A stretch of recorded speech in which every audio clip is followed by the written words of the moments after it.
केंद्रीय शिक्षा राज्य मंत्री अन्नपूर्णा देवी ने राज्य की हेमंत सरकार को कटघरे में खड़ा किया है। मंत्री ने राज्य सरकार पर गंभीर आरोप लगाया है। उन्होंने कहा कि राज्य सरकार ने जन आशीर्वाद यात्रा में विघ्न डालने का प्रयास किया है। ये भी कहा कि यात्रा में विघ्न डालने के उद्देश्य से उनके कार्यकर्ताओं को परेशान किया गया है। अन्नपूर्णा देवी ने कहा कि जन आशीर्वाद यात्रा को देखकर सरकार घबरा गई है।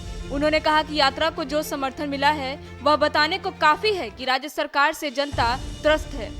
उन्होंने कहा कि राज्य की विधि व्यवस्था से लेकर कोरोना में यह सरकार फेल रही है। राज्य के विकास के लिए हेमंत सरकार के पास किसी प्रकार का रोड मैप नहीं है। सरकार की जो स्थिति थी, कहीं न कहीं सरकार घबराई हुई है और बहुत परेशान करने का भी काम किया। बहुत हर तरह से लोग चाह रहे थे कि डिस्टर्ब करें, लेकिन राज्य में ये हम सबको देखने को मिल रहा है। आज जो जन आशीर्वाद यात्रा में लोग जो भीड़ उमड़ रही है या फिर लोगों का जो आशीर्वाद मिल रहा है, इससे साफ ये स्पष्ट हो रहा है कि इस सरकार के खिलाफ ये लोगों का जो एक रोष था, लोगों के द्वारा जो इस आशीर्वाद यात्रा में जो सम्मान दिया गया, तो निश्चित तौर पे इस सरकार के खिलाफ था। और सरकार हर मोर्चे पे फेल है। सरकार की जो स्थिति, चाहे वो विधि व्यवस्था की बात करें, विकास की बात करें, कोरोना के नाम पे, ये हर जगह बिल्कुल ये सरकार फेल है। गिरिडीह के तीसरे दो भाई की हत्या पर भी शिक्षा राज्य मंत्री ने प्रतिक्रिया दी। दोहरे हत्याकांड पर मंत्री ने कहा कि इस मामले को लेकर दोनों राज्यों के पदाधिकारी से बात हुई है। लोकसभा सत्र में विपक्ष का अमर्यादित व्यवहार रहा।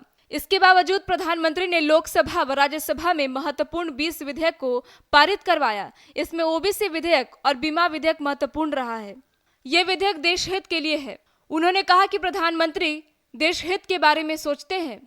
क्षेत्रीय भाषा में पढ़ाई से खत्म होगी ड्रॉप आउट की समस्या। मंत्री अन्नपूर्णा देवी ने कहा कि राष्ट्रीय शिक्षा नीति के माध्यम से 11 भाषाओं में इंजीनियरिंग की पढ़ाई होगी। क्षेत्रीय भाषा में पढ़ाई से ड्रॉप आउट की समस्या से काफी हद तक निजात मिलेगी। राष्ट्रीय शिक्षा नीति के माध्यम से 60 से 70% कार्य हो चुका है। राज्य से समन्वय स्थापित कर एक प्लेटफॉर्म बनाया गया है। सभी का प्रयास है कि राष्ट्रीय शिक्षा नीति को लागू कर हर वर्ग के बच्चों को ज्यादा से ज्यादा लाभ दिया जा सके। इस शिक्षा नीति की खासियत कि इस शिक्षा नीति में सिर्फ किताबी शिक्षा नहीं बल्कि व्यावसायिक शिक्षा भी है, ताकि रोजगारोन्मुखी शिक्षा हो। बच्चों को जो भी पढ़ाई क्लास 6 से व्यावसायिक शिक्षा, वोकेशनल कोर्स की भी व्यवस्था इसमें की गई है। और इसमें सबसे बड़ी बात की क्षेत्रीय भाषा में पढ़ाने की भी संकल्पना इस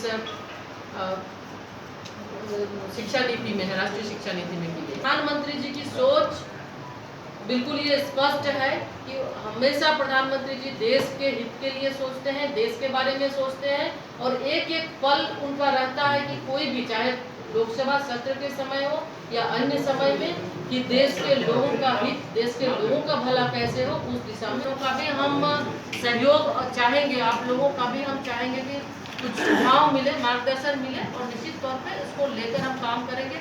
और वैसे आप सभी जान रहे हैं कि चूंकि शिक्षा समवर्ती सूची में आता है, तो निश्चित तौर पे राज्य सरकार के साथ बात करके हम आगे किस तरह से और बेहतर व्यवस्था बन सकती है, एक समन्वय स्थापित करने का कोशिश करेंगे। दिव्यांग बच्चे भी इस स्कूल में पढ़ेंगे, उनके लिए भी साइन लैंग्वेज का प्रावधान होगा। टाइम 8 झारखंड के लिए गिरिडीह से राजेश राज की रिपोर्ट।